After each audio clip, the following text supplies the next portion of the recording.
அனைவருக்கும் வணக்கம். எல்லாரும் எப்படி இருக்கீங்க? இன்னைக்கு ஆயத்தி கிச்சன்ல ஹோட்டல்லாம் நம்ம போய் ஆர்டர் பண்ணி சாப்பிடக்கூடிய எறா தொக்கு, ப்ரான் தொக்கு எப்படி செய்யறதுன்னு பார்க்க போறோம்.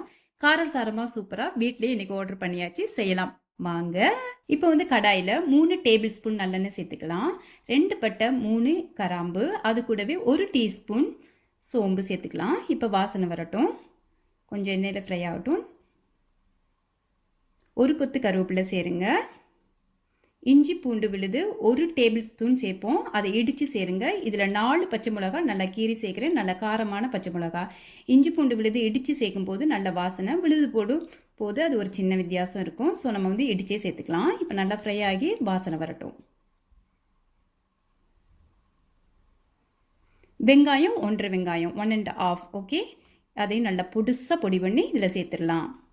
அதே அளவுக்கு நம்ம தக்காளியும் சேர்த்துக்கலாம். அப்போ தான் நல்லா டேஸ்ட்டாக இருக்கும். தொக்கும் உங்களுக்கு நல்லா எறாவோடு சேர்ந்துருக்கும். இப்போ நல்லா ஃப்ரை ஆகட்டும். நல்லா மிக்ஸ் பண்ணி விட்டுடலாம். வெங்காயம் வந்து அதிகமாக ஃப்ரை ஆகிடக்கூடாது. நல்லெண்ணெயில் செய்யும்போது ரொம்ப ஆரோக்கியம். ஸோ நல்லெண்ணெய் சேர்த்து செய்யுங்க, ரொம்ப நல்லது. இப்போ வந்து 1 டீஸ்பூன் தனி மிளகாய்த்தூள் சேருங்க.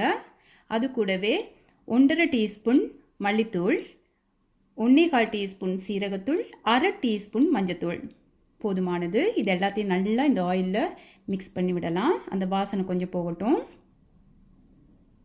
இந்த மாதிரி ஃப்ரை பண்ணிக்கோங்க.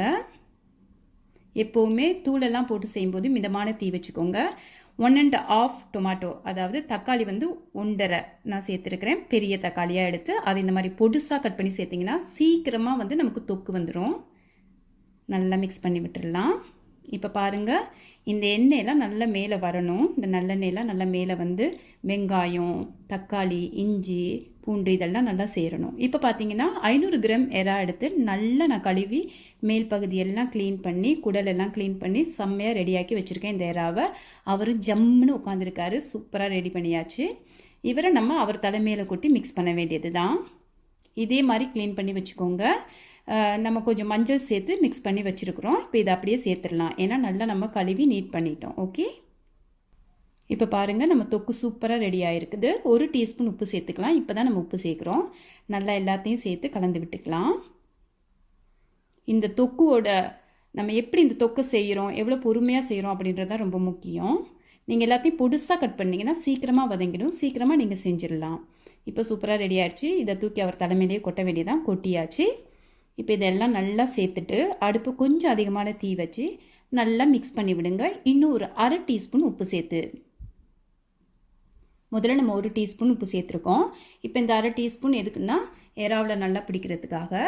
இந்த அதிகமான தீ வச்சுருக்கும் போது இதில் உள்ள சோஸ் எல்லாம் நல்லா வந்து எறாவில் சேரும்போது நல்ல டேஸ்ட்டாக இருக்கும். நீங்கள் எறாவை சாப்பிடும்போது நல்லா கொதித்து ஒரு கொதி வரைக்கும் நீங்கள் ஸ்டாப் பண்ணிடணும். ஓகே, இப்போ வந்து 4 டீஸ்பூன் மிளகு எடுத்து 1 2 இடித்து சேர்த்துருக்கேன். ஒரு கைப்பிடி அளவு சின்ன வெங்காயத்தை தோல் உரித்து அதில் சேர்க்கலாம்.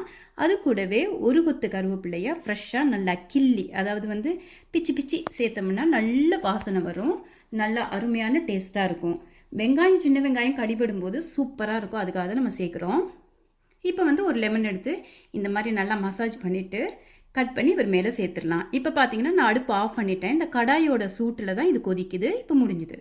சூப்பராக நமக்கு தொக்கு ரெடி ஆயிடுச்சு. ஹோட்டலில் கிடைக்கிறத விட வீட்டில் இன்னும் ஆரோக்கியமாக சூப்பராக செம்மையாக டேஸ்ட்டாக செஞ்சுருக்குறோம். இதே மாதிரி ரெசிபியை நீங்களும் வீட்டில் ட்ரை பண்ணுங்கள். எறா தொக்கு வெள்ளை சாதத்து கூட, ரச சாதத்து கூட, அது மட்டும் இல்லை சப்பாத்தி கூடயும் இன்னும் தூக்கலாக இருக்கும். ஓகேவா, பாருங்கள், செம்மையாக நம்ம செஞ்சிட்டோம். இது ஒரு 4 பேர் சாப்பிட்லாம். கமன்னு இருக்குது எனக்கு. ஓகே, இதே மாதிரி சூப்பராக நீங்களும் செஞ்சு சாப்பிடுங்க. ஆயத்தி கிச்சனை தொடர்ந்து பாருங்கள், லைக் பண்ணுங்கள், கமெண்ட் பண்ணுங்கள், ஷேர் பண்ணுங்கள், மறக்காமல் சப்ஸ்கிரைப் பண்ணுங்கள். ஆரோக்கியமான உணவு, ஆரோக்கியமான வாழ்க்கை. இன்னொரு ரெசிபியில் சந்திக்கிறேன். பாய் பாய்.